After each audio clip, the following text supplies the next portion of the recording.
Coming up on Junior Vets, Tuppence the Jack Russell receives high-tech treatment. A pair of crocs get a bit bothered when the vet team enter their lair. And Junior Vets power up to help Trixie the pony. When pets are poorly, wildlife gets wounded, or farm animals feel unwell, they need top vet help. The really lucky ones come here, to Edinburgh University's amazing super high-tech vet school.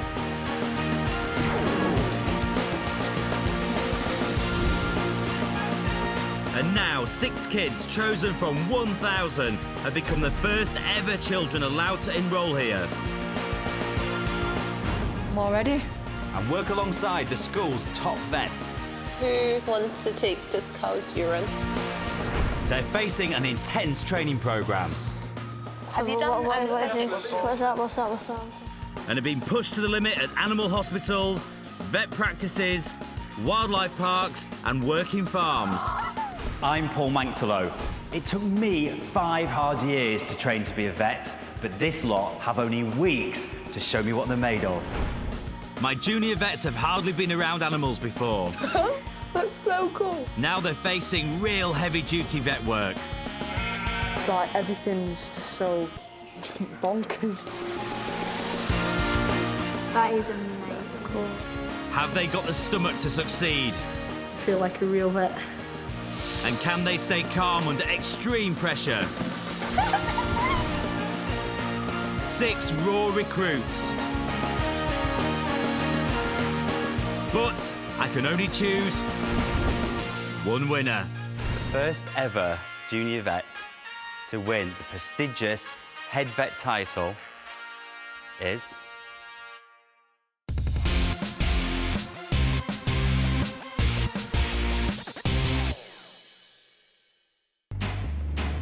It's day 7, and my junior vets are shaping up to be top vets in the making. Now they're hungry for even bigger vet work challenges, and I'm not going to disappoint them. Junior vets, welcome back to vet school.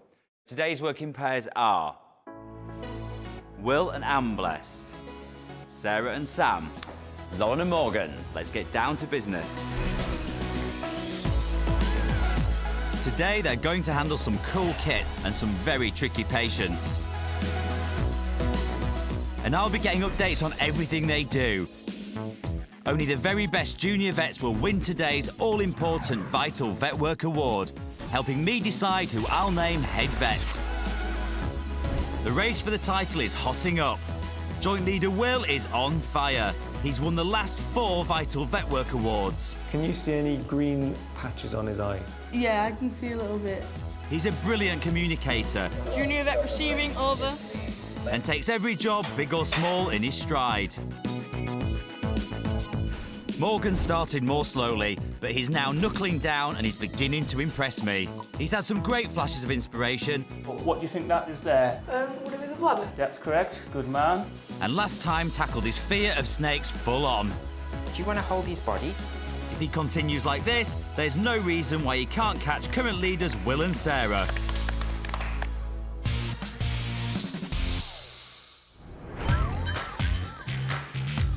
At the Five Sisters Zoo in West Lothian, Sarah and Sam have a big job on their hands.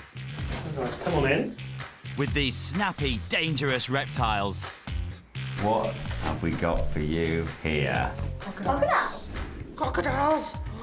That was so bad. Scary looking? Yeah.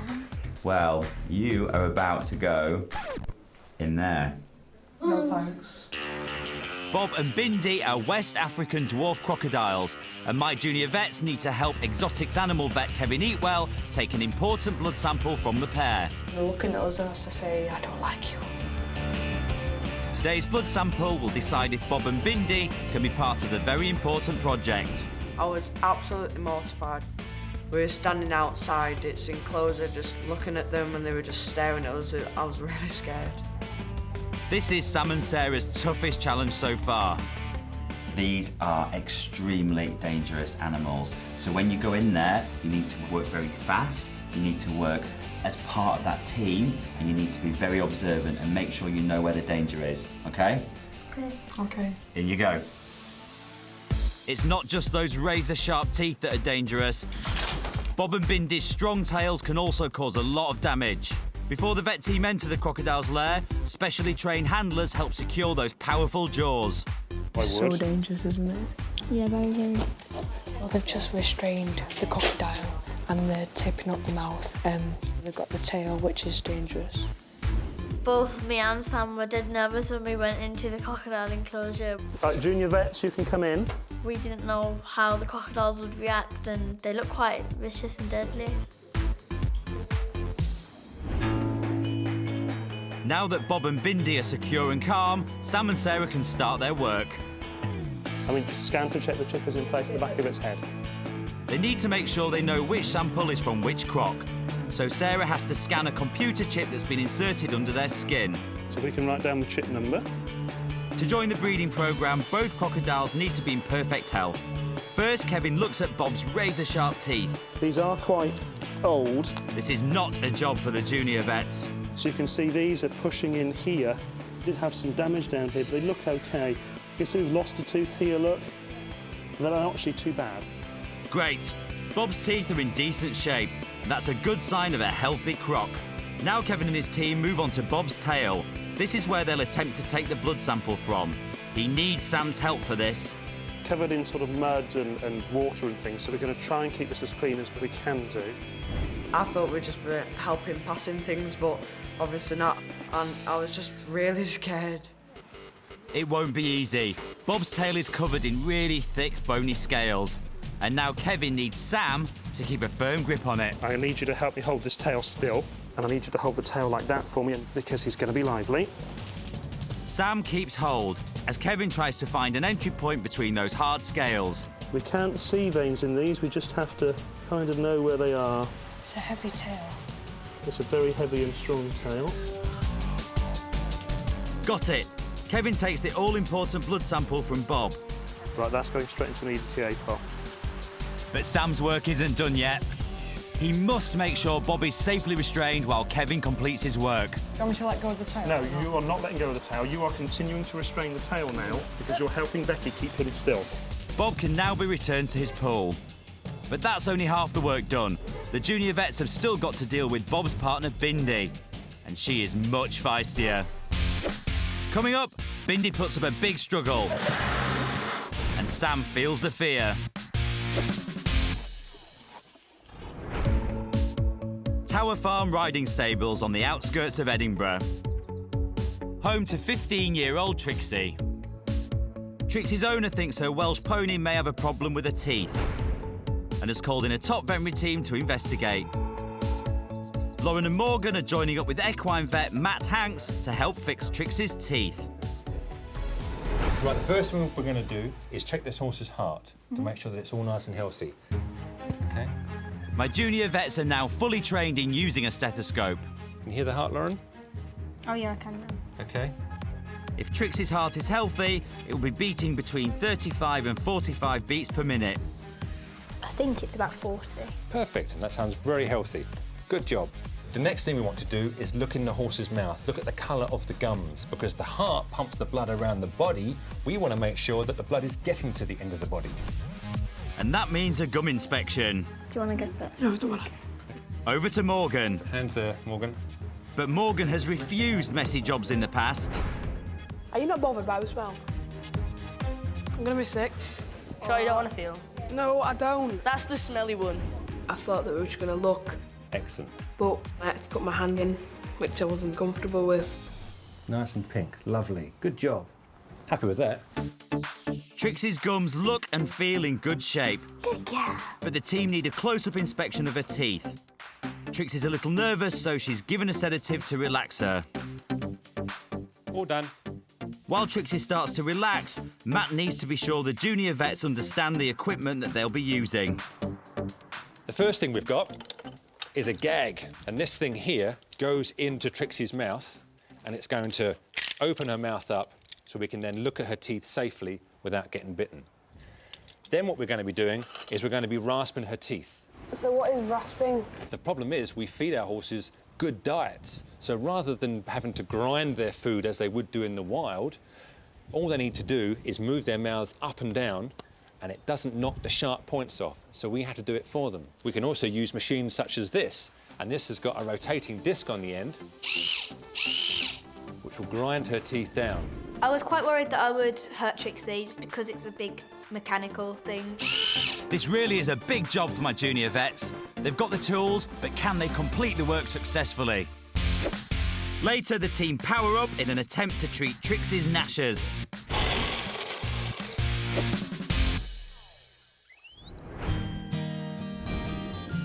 At the Vet School Small Animal Hospital, Tuppence has arrived for treatment.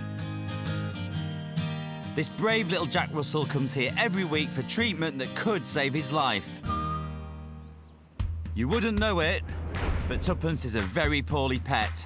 When he was born, he wasn't breathing, but they managed to revive him. And he hasn't had anything wrong with him whatsoever until this spindle cell was discovered in his eye. Tuppence suffers from a rare form of cancer called spindle cell sarcoma, and he's already had an eye removed. And today, he has junior vets Anne Blest and Will at his side to help him through his next round of treatment. Oh, hello. Hi, I'm Will. I'd never really seen a dog with only one eye, so it was sort of new to me. I'm Anne Blest. Pleased to meet you. So this is Tuppence. This is Tuppence, yes. He's just over 9 years old. I thought Tuppence was cute because he was quite, like, playful. So is it okay if we take her through then now? Yeah, surely. My junior vets are teaming up with vet Ian Grant. He's an oncologist, a cancer expert, and has looked after Tuppence since he first started coming here. Tuppence doesn't have an eye. Right, he doesn't have an eye, does he? He doesn't have his left eye. And the reason he doesn't have his left eye is because we removed it. And we removed it because he had a tumour on the upper eyelid. We try to remove the cancer cells if we can with an operation. Unfortunately, we weren't even able to remove them all with the operation. In a bid to cure his cancer, Tuppence is having super high-tech treatment. Deep inside vet school, in a concrete-encased bunker, lies a linear accelerator.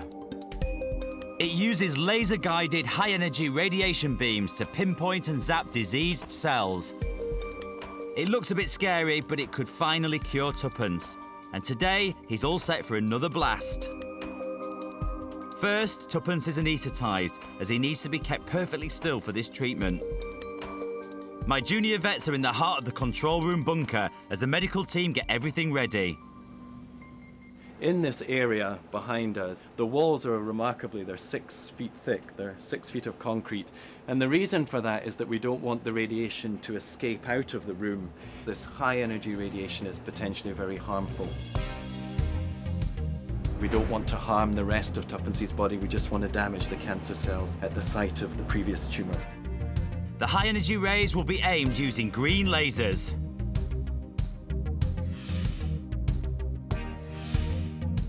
I hoped that the equipment would help Tuppence a lot so that all the cancer cells would be removed. Everything is finally in place for Tuppence's radiation therapy. Coming up, the junior vets get Tuppence's high-tech treatment underway. Okay, everybody's out. My junior vets are completing an intensive training programme here at Vet School. Each session is designed to prepare them for handling real animals in real situations. For impressive training zone performances, I give out Vet Skills credits. And along with the all-important Vital Vet Work Awards, they'll help me decide who will eventually be named head vet. And in this training zone session, my junior vets must learn how to handle some very unusual pets. Vets can't always pick and choose their patients, so there's no room for fears and phobias in the veterinary world. If you'd like to remove the drapes in front of you to reveal your challenge. Exotics animal vet Kevin has brought along some of his favourite critters to help me train my junior vets. What is that? They'll need to keep calm when picking them up. I don't like rats. Rodent-fearing Lauren gets things going with a huge rat. I don't want to drop it, but I really don't like it. It's an edgy start, but Lauren steadies her nerves and keeps hold. It's quite soft. The leopard gecko and bearded dragon are next up for Sam and Sarah. Feeling a bit nervous now. Oh, it's really weird. Sam's nervy around reptiles, but Sarah's gentle touch is very impressive. It's kind of cute. Animals sense it when humans are scared. I don't wanna. You need to handle with confidence, He's really strong. as Lauren shows with her corn snake. Morgan finally gets to grips with a royal python. Okay. He's smelling me. But how's Will going to cope with a bad-tempered guinea pig? It's okay. Oh! Yep, cross or nervous guinea pigs can nip. Doesn't feel like slimy, it feels quite dry. Will could learn something from Amblest's calm and collected handling skills. And so could Morgan. Oh, it's pain. What a mess.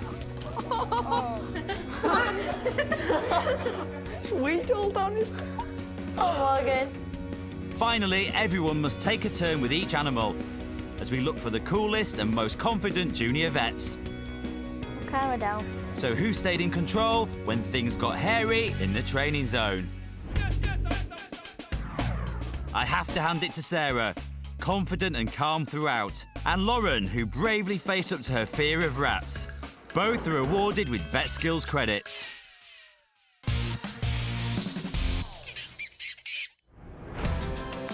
At Tower Farm Riding Stables, Trixie the pony needs urgent dental work. Luckily, junior vets Lauren and Morgan are on hand to help out. Now you guide this into her mouth there, Lauren. Okay. Just look down a bit. There we go, we're in. Now that Trixie's sedated, she doesn't mind at all as the junior vets get to work.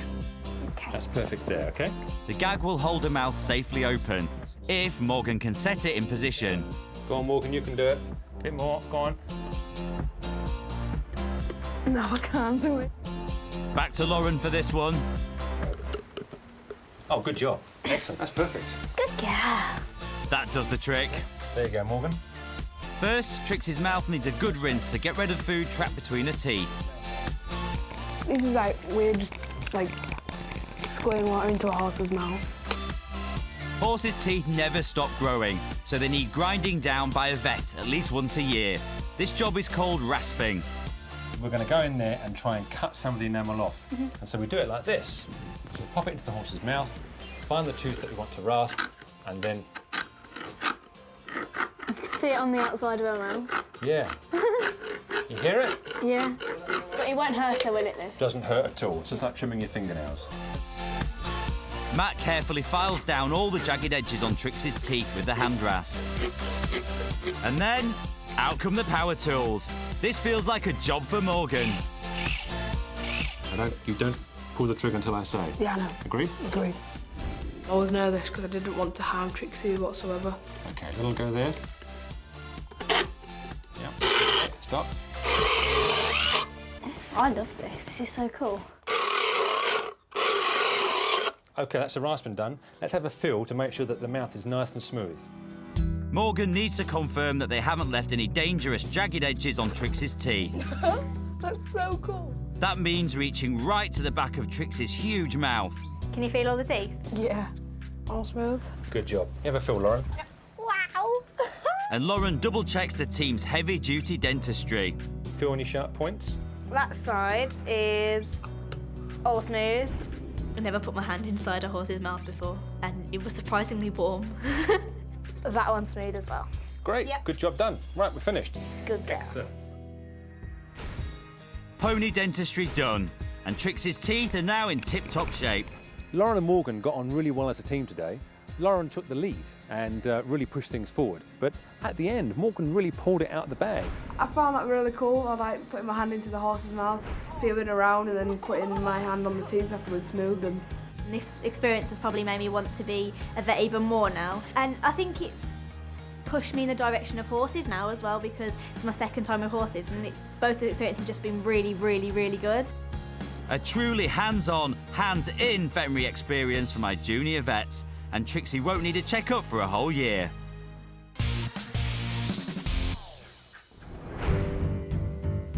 Back at vet school, Tuppence the Jack Russell is about to have radiation therapy. He has spindle cell sarcoma cancer, which has led to him losing an eye. Exposure to high-energy beams can be dangerous to humans.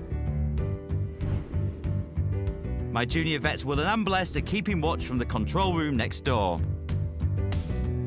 I was quite surprised that like a really big bit of equipment was used on a small dog. Tuppence is set. Ready? Everyone's out. Now the linear accelerator can be turned on. Short bursts of high-energy radiation are aimed at the cancer cells and begin to destroy them. It's over in seconds. Tuppence is still unconscious and is immediately transferred to a recovery bed with his own comfy blanket. It usually comes round quite quickly. My junior vets need to check Tuppence's heart and breathing. And thankfully, they give him an all clear. He's doing really well. I think that it hasn't hugely affected him in any way. At last, Tuppence comes round from his anaesthetic and is revived with a tasty biscuit. It's important to give them a treat because one, they might be hungry, and two, it's the first thing they'll remember of you giving them a treat, so they won't be scared. Tuppence is a bit wobbly, but he's made it through another potentially life-saving radiation therapy session. This has been a completely different type of vet work for my junior vets. Have they impressed Vet Ian? I think they were really interested, really smart. They knew lots of good questions. Just really, really good to work with. It's really nice to know that you've helped Tuppence because it makes you feel proud of yourself. It's been really good, thank you. Oh, that's fine. Thank you very much. Okay, hope to see you next time. Bye. Yes, thank you. Bye-bye.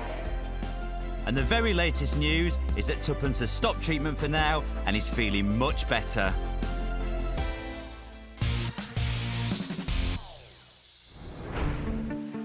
Over at the zoo, Sam and Sarah have managed to take an important blood sample from Bob, the West African dwarf crocodile.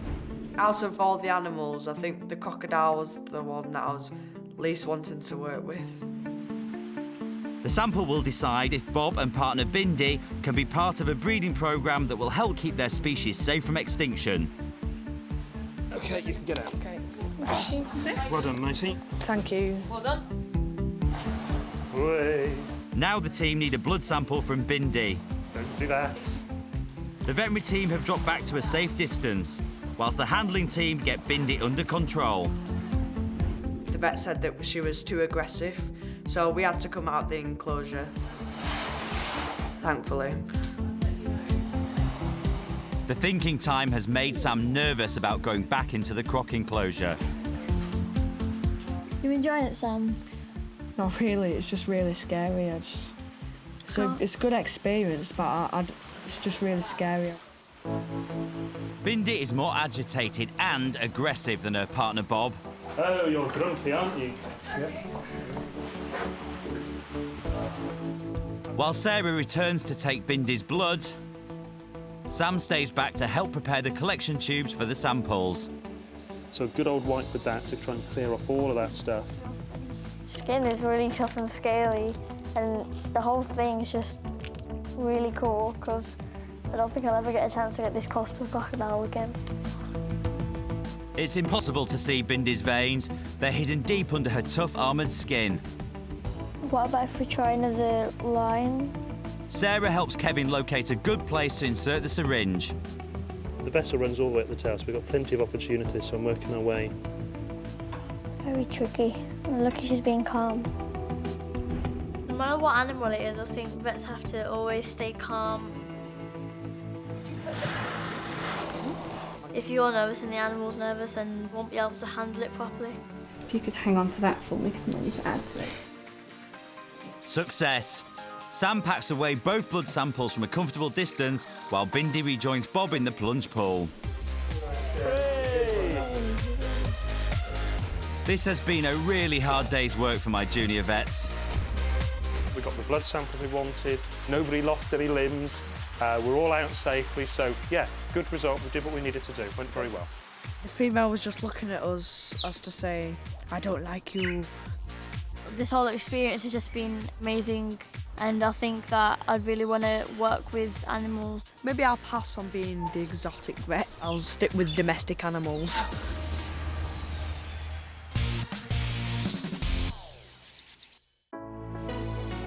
My junior vets have experienced some extreme situations today.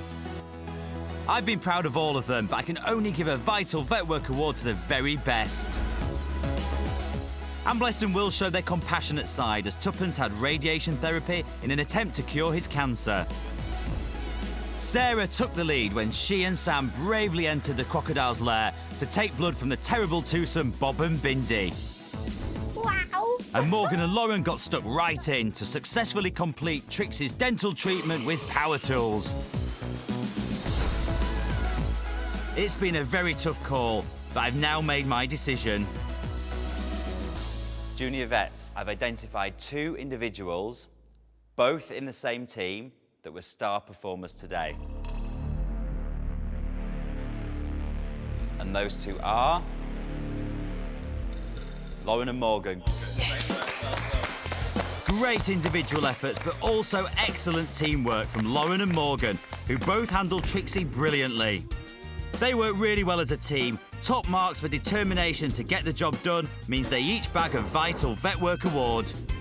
We really got stuck into the task today and we got our hands up the mouth and everything, and it was just really good and we really enjoyed ourselves. I haven't won like many episodes, but today was like, yeah. Next time on Junior Vets, there's a double emergency at vet school as alarm bells ring in the middle of treatment. And junior vets try to get to the bottom of a mystery illness on the vet school farm.